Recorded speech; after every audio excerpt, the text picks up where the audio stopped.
గురవే సర్వలోకానాం విసజే భవరోగిణాం నిదయే సర్వవిద్యానాం దక్షిణామూర్తయే నమః.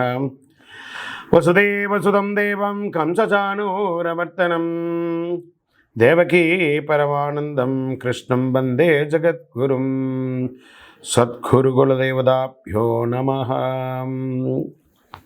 ప్రతి ఒక్కరు కూడా మీ యొక్క గురువులను, మీకు విద్య నేర్పిన గురువు, మీ యొక్క ఉద్యోగంలో గురువు, మీకు వ్యాపారంలో గురువు, మీ ఇంటి గురువులు, జగద్గురువులందరినీ కూడాను ప్రార్థన చేసుకోండి. ఈ నెల మనం చెప్పుకోబోయే ఈ యొక్క జాతక ఫలితం అంతా కూడాను గురుగ్రహ స్థాన చలనం, దాన్ని గురు పెయర్చి అంటారు. రానున్న మే 1, 2024 నాడు స్థానం మారుతున్నారు. బృహస్పతి తన యొక్క స్థానం మేషరాశి నుండి వృషభ రాశికి మారుతున్నారు. మే 1వ తేదీ క్రోధినామ సంవత్సర చైత్రమాసం కృష్ణపక్షం శ్రవణ నక్షత్ర బహుళపక్ష అష్టమి మధ్యాహ్నం 1 గంటకు మేషరాశి నుండి వృషభ రాశికి మారుతున్నారు బృహస్పతి.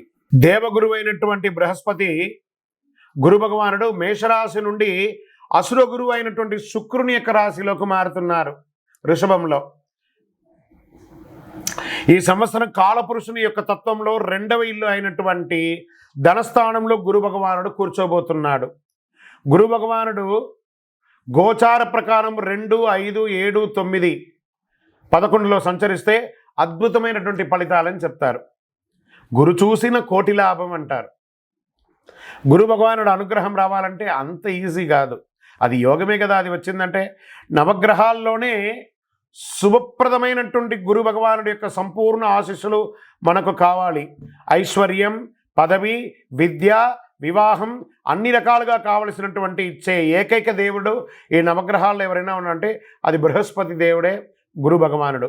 2024 గురు ప్రభావంతో ఈ 3 రాశుల వారికి కొత్త ఏడాదంతా విశేషమైనటువంటి ప్రయోజనాలు ఉంటాయి. గురువు వృషభ రాశిలో కూర్చొని తన 5వ చూపుతో కన్యా రాశిని చూస్తున్నారు, 7వ చూపుతో వృశ్చిక రాశిని చూస్తున్నారు, 9వ చూపుతో మకర రాశిని చూస్తున్నారు. సో ఈ 3 రాశుల వారికి జాక్పాట్ అని చెప్పచ్చు, ఇంకా జాక్పాట్ అనే చెప్పచ్చు. మిగిలిన రాశులు తీసుకుంటే తులారాశి వారికి ఉన్న 8వ ఇంటిన అర్ధాష్టమ శనిగా వెళ్తున్నారు, ధనుసు రాశికి 6వ ఇంట్లో వెళ్తున్నారు, షష్టాష్టమంగా వెళ్తున్నారు. ఈ గురువు పెయర్చి ద్వారా మేష, కర్కాటక, వృశ్చిక, మకర రాశులకి అద్భుతమైనటువంటి ఫలితం. బాగా గుర్తుపెట్టుకోండి, మళ్ళీ రిపీట్ చెప్తున్నాను. మే 1వ తారీఖు నుంచి 1 సంవత్సర కాలం మేషరాశి మిత్రులారా, కర్కాటక రాశి మిత్రులారా, వృశ్చిక రాశి మిత్రులారా, మకర రాశి మిత్రులారా, మీరు పట్టిందల్లా బంగారమే. కానీ మీ ప్రయత్నం చేయాలి. ప్రయత్నం చేయకపోతే బంగారు వచ్చినా కూడా ఉపయోగం లేదు. అంత అద్భుతం. ఈ గురు భగవానుడు అన్ని యోగాలు ఇవ్వబోతున్నాడు. వృషభ, మిథున, సింహ, తుల, ధనుసు రాశి వారు, మీనరాశి వారంతా కూడాను సుమారైనటువంటి ఫలితాలని పొందుతున్నారు. గురు పెయర్చి అనేది గురుస్థానం సంవత్సరానికి ఒక్కసారి జరుగుతుంది. కొన్ని మాసాల్లో అధిక సారంగానూ, కొన్ని మాసాల్లో వక్రగతిలోనూ ప్రయాణిస్తూ ఉంటారు. గురు పెయర్చి ఫలితాలు మాత్రమే ఒక జీవితం యొక్క మార్పుని, వారి యొక్క జీవితాన్ని మారుస్తుంది అంటే మాత్రం చెప్పలేనండి. బాగా గుర్తుపెట్టుకోండి, గురువు మారగానే మీ జీవితం మారిపోతుంది అంటే కూడా నేను ఒప్పుకోను. మీ యొక్క పుట్టిన జన్మ రాశి, జన్మ లగ్నం, మీరు పుట్టిన సమయంలో ఏదైతే ఉంటుందో మీ యొక్క గ్రహ బలంతోనే జీవితాలు అనేది మారుతుంది. వారి జాతకంలో ఉన్నటువంటి దశాబుద్ధుల గ్రహాల ద్వారానే జాతకం మారుతుంది అని కూడా చెప్పడం జరుగుతుంది. ఓకే, ఈ గురు భగవానుడు అంటే ఎవరు? అసలు మనకు ఒక బయోడేటా ఉంటుంది కదా, నేను సో నా పేరు ఇది, నా గోత్రం ఇది, నా ఇల్లు ఇది, నేను ఇంత చదువుకున్నానని. ఈ గురువు ఎవరు?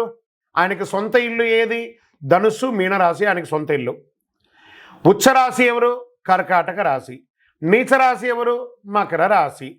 ఆయనకి ఇష్టమైనటువంటి దిశ ఏది? ఉత్తర దిశ. అతిదేవత ఎవరు? బ్రహ్మ. బృహస్పతి గురుని యొక్క రంగు ఏది? పసుపు. ఆయన ప్రయాణం చేసే వాహనం ఏది? ఏనుగు. ఆయనకి ఉపయోగించే ధాన్యాలేంటి? శనగలు. ఆయనకి ఇచ్చే పుష్పాలేంటి? రోజ్బెర్రీ అంటారు. వస్త్రం పసుపు రంగు వస్త్రం వారికి ఇష్టం. ఆయన ధరించే రత్నం ఏంటి? పుష్యరాగం, కనక పుష్యరాగం. వారికి ఇచ్చే నివేదన ఏంటి? శనగల పొడితో తయారు చేసిన అన్నం చాలా ఇష్టం వారికి. వారికి ఇచ్చే లోహం ఏంటి? బంగారం. ఆయన యొక్క జాతి ఏంటి? మగ జాతి. ఆయన యొక్క అవయవం ఏంటి? కండరం ఆయన యొక్క అవయవం. స్నేహపూర్వకమైనటువంటి గ్రహాలు ఈ బృహస్పతికి ఎవరెవరు ఉన్నారు? సూర్యుడు, చంద్రుడు, అంగారకుడు. శత్రుగ్రహాలు ఎవరు? బుధుడు, శుక్రుడు. ఆయన యొక్క భార్య ఎవరు? తారాదేవి. మరి ఆయన పిల్లలు ఎవరు? భారద్వాజుడు, కుజుడు. ప్రార్థనా స్థలాలు ఏమున్నాయి? దక్షిణామూర్తి స్థలాలు, గురుస్థానాలు, గురు భగవానునికి సంబంధించిన అన్ని దేవాలయాలు ఆయనకి ప్రార్థనా స్థలమే. ఆయనకి అర్హత ఏంటి? ఈయనకున్న అర్హత, ఈయనకొక పొజిషన్ ఏంటి అంటే దేవగురువుగా ఆయన ఉన్నారు. ఎంత అద్భుతం చూస్తారా ఈ బృహస్పతి. మళ్ళీ చెప్తాను, గురు చూసిన కోటి లాభం. సరే, ఈ యొక్క బృహస్పతి యొక్క అనుగ్రహంతో ఈ 12 రాసుల వారికి, ద్వాదశ రాశుల వారికి ఈ సంవత్సరం ఎలా ఉండబోతుందని ఒక్కొక్క రాశిగా మనం తెలుసుకోబోతున్నాం. ప్రపంచమంతా నివసించే కన్యా రాశి మిత్రులారా, మీకు ఈ యొక్క గురు పేర్చి గురు స్థానం మారడం వల్ల జరిగే ఆ రాశి ఫలితాలు ఎలా ఉన్నాయి? గత కొన్నేళ్ళుగా ఇబ్బందులు ఎదుర్కొంటున్న కన్యా రాశి వారికి ఈ గురు సంచారం ప్రయోజనకరంగా ఉంటుంది. గురు భగవానుడు మీ రాశిని మరియు 3వ ఇంటి అయినటువంటి మరియు 9వ ఇంటిని చూస్తున్నాడు. ఇది ఉత్తమ కాలం అవుతుంది. ఆర్థిక పరంగా కన్యా రాశి వారికి చాలా అవకాశాలు వస్తున్నాయి. సుదీర్ఘ పోరాటం తర్వాత మీ ప్రయత్నాలు లాభిస్తుంది. కొత్త ఉద్యోగం పొందడానికి, విదేశాల్లో ఉద్యోగం పొందడానికి, పనిలో సమస్యలను పరిష్కరించుకోవడానికి, కొత్త వ్యాపారాన్ని ప్రారంభించడానికి, జాయింట్ వెంచర్ ప్రారంభించడానికి ఇది ఒక అద్భుతమైనటువంటి కాలం. వ్యాపారాన్ని ప్రారంభించే ముందు ఆలోచించి ప్రారంభించండి. వాహనం, కొత్త వాహనం కొంటారు. వివాహం, సంతానం లేని వారికి సంతానం, ఇవన్నీ జరగబోతుంది. ఇంట్లో ఆస్తి సమస్యలు సాఫీగా తీరుతుంది. ఉమ్మడి మార్గంలో ఉన్న సమస్యలు పరిష్కారం అవుతుంది. గురు భగవానుడు స్థానం చేస్తున్నాడు కాబట్టి వ్యాపారం చేసే కన్యా రాశి వారికి ఇది అద్భుతమైనటువంటి కాలం. మీరు ఈ సంవత్సరంలో ఇల్లు కట్టుకోవడం ఖాయం, వాహనం కొనడం ఖాయం. ఆరోగ్య విషయంలో వస్తే 6వ ఇంట్లో శని ఆరోగ్య సమస్యను తగ్గిస్తున్నాడు కాబట్టి ఆరోగ్యపరంగా కూడా ఈ సంవత్సరం బాగా ఉంటారు.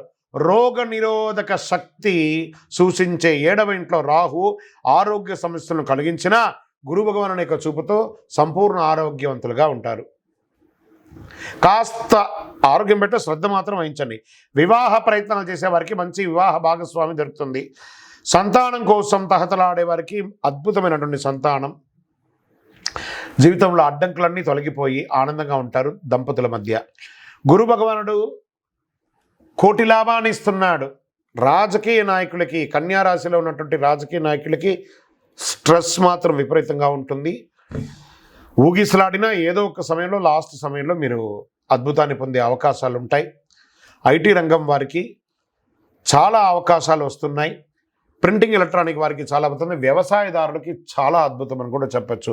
గురు భగవానుడు మరి చక్కత్వాళ్ళ వారు స్వయంగా కలిసి ఉన్నారు కాబట్టి ఈ గురు పేర్చి రోజు మే 1వ తారీఖున సంవత్సర కాలం వచ్చే ఫలితాన్ని ఇచ్చే ఆ గురు భగవానుడు పోయి మీ దేవాలయంలో మీ వయసు ఎంత ఉందో అన్ని నువ్వుల నూనెతో దీపం వెలిగించండి, శనగలతో మాల వేయండి.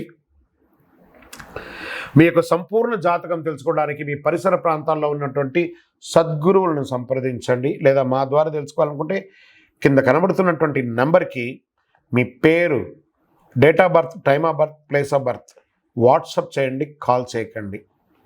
ఇంకను సకల దోషాలు తొలగి ఆనందంగా ఉండడానికి సద్గురవే నమః.